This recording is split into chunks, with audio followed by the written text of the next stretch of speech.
Friends, இன்னைக்கு நம்ம ஒரு பட்டுப்பாவோட சட்டைக்கான சட்டையில நம்ம ஃப்ரண்ட் நெக்குக்கு ஒரு சிம்பிளான ஒரு டிசைன் பண்ண போறோம். ஸோ இது இப்போ ட்ரெண்டிங்ல யூஸ் பண்றது.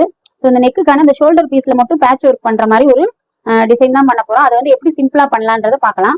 ஃபர்ஸ்ட் நான் என்ன பண்ணிருக்கேன்னா, நான் ஃப்ரண்ட் பீஸுக்கான சட்டையில வந்து லைனிங் எல்லாம் உள்ள அடிச்சு திருப்பியிருக்கேன். உங்களுக்கு பார்த்தாலே தெரியும், நெக்கெல்லாம் ஃபினிஷ் பண்ணிருக்கேன். சரிங்களா, சைடு ஃபுல்லாமே அடிச்சிட்டோம்.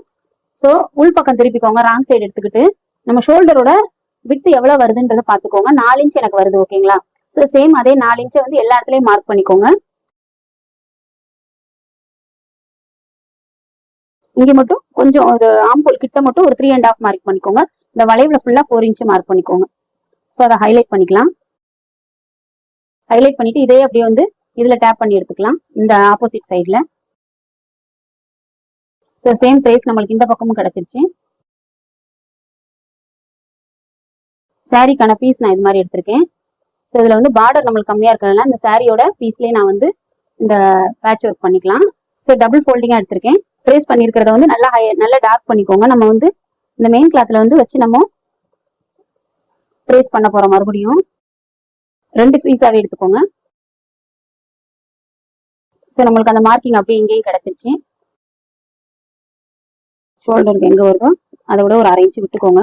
சரிங்களா, ஏன்னா நமக்கு அதிகம் சில நேரம் கிராஸ்ல வருமா நமக்கு பத்தலைனாலுமே அந்த 1/2 இன்ச் நமக்கு உதவும்.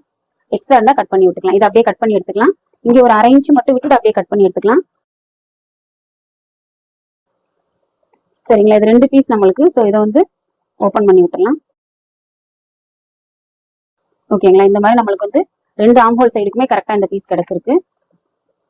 ஸோ இதுதான் அப்ரோட் சைடு, இதுவுமே அப்ரோட் சைடு. ஓகேங்களா, ஸோ பாருங்க ஃப்ரெண்ட்ஸ், நம்ம இங்க 1/2 இன்ச்சுக்கு விட்டுருந்தோம் இல்லைங்களா, இதுல வந்து கிராஸ் பீஸ் கொடுத்து இந்த வந்து ராய் எட்ஜஸ் எல்லாம் நம்ம ஃபினிஷ் பண்ணிக்கலாம். பாருங்க ஃப்ரெண்ட்ஸ், உங்களுக்கு வீடியோல பார்த்தாலே தெரியும், இந்த மாதிரி நம்ம ரெடி பண்ணிருக்கிற பீஸை வந்து நம்ம நெக் வந்து கிராஸ் பீஸ் வச்சு அடிச்சிருக்கோம் பாத்தீங்களா, அதை வந்து கரெக்டா நம்ம ஆரோ போட்டிருக்கோம் இல்லைங்களா, இதை வந்து கரெக்டா அந்த நெக்கு கிட்ட வச்சு அப்படியே வந்து நம்ம ரொம்ப சிம்பிளான மெத்தட் இது வந்து. சரிங்களா, அப்படியே வச்சு நம்ம தச்சுக்கலாம். ஸோ இப்படி தச்சாச்சு ஃப்ரெண்ட்ஸ். இப்படி உள்ள திருப்பி விட்டு பாத்தீங்கன்னா நம்மளுக்கு வந்து இந்த ஆம்போல் சைடு எந்த இடத்துல வந்திருக்குன்னு கரெக்டா தெரியும். இந்த ஆம்போல் வந்து கரெக்டா ஒரு தையல் போட்டுக்கலாம்.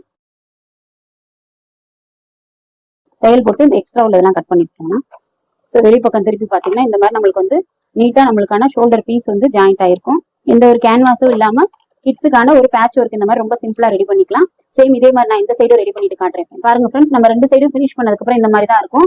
ரொம்ப சிம்பிளாவே கேன்வாஸ் எதுவும் இல்லாம நம்ம வந்து கிட்ஸ் ஃப்ராக் ஐட்டத்துல பட்டுப்பாவடையில எல்லாம் இந்த மாதிரி பேட்ச் ஒர்க் பண்ணிக்கலாம். ரொம்ப நீட்டாவும் அழகாவும் இருக்கும். சரிங்களா, நீங்களும் ட்ரை பண்ணி பாருங்க. Thank you friends.